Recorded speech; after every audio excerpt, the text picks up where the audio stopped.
जय जोहार संगवारी हो, मैं शिवानंद भारती। आप सबो झनला 1 नवंबर छत्तीसगढ़ स्थापना दिवस की हार्दिक शुभकामनाएं। जय हिंद, जय भारत, जय छत्तीसगढ़।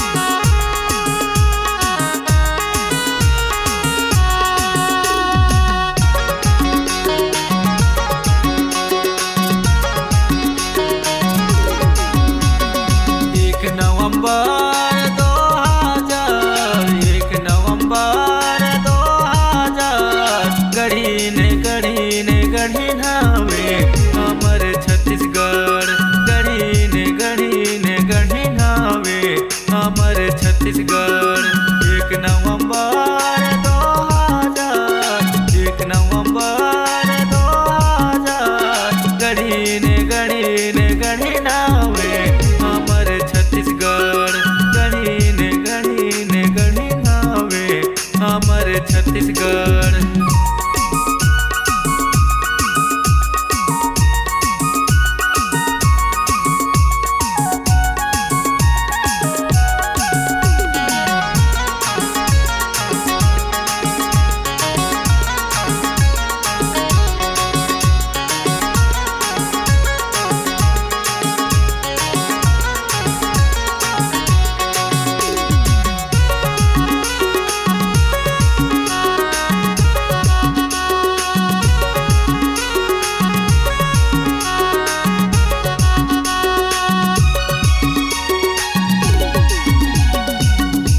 छाती से गढ़िया सबले हावन बढ़िया, हम तो छाती से गढ़िया सबले हावन बढ़िया। हम तो छाती से गढ़िया सबले हावन बढ़िया, हम तो छाती से गढ़िया सबले हावन बढ़िया। 1 नवंबर 2000 1 नवंबर 2000 गढ़ी ने गढ़ी नावे हमर छत्तीसगढ़ गढ़ी ने गढ़ी नावे हमर छत्तीसगढ़।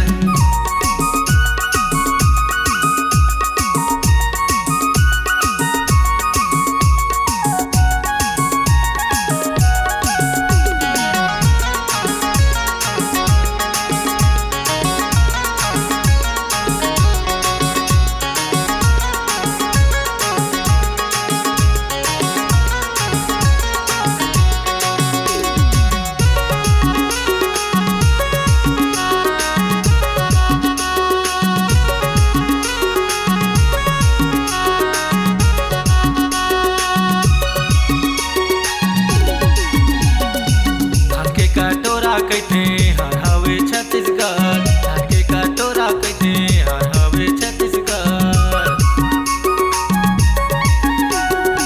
धान के कटोरा हवे हमर छत्तीसगढ़, धान के कटोरा कहते हमर छत्तीसगढ़। 1 नवंबर 2000 1 नवंबर 2000 गढ़ी ने गढ़ी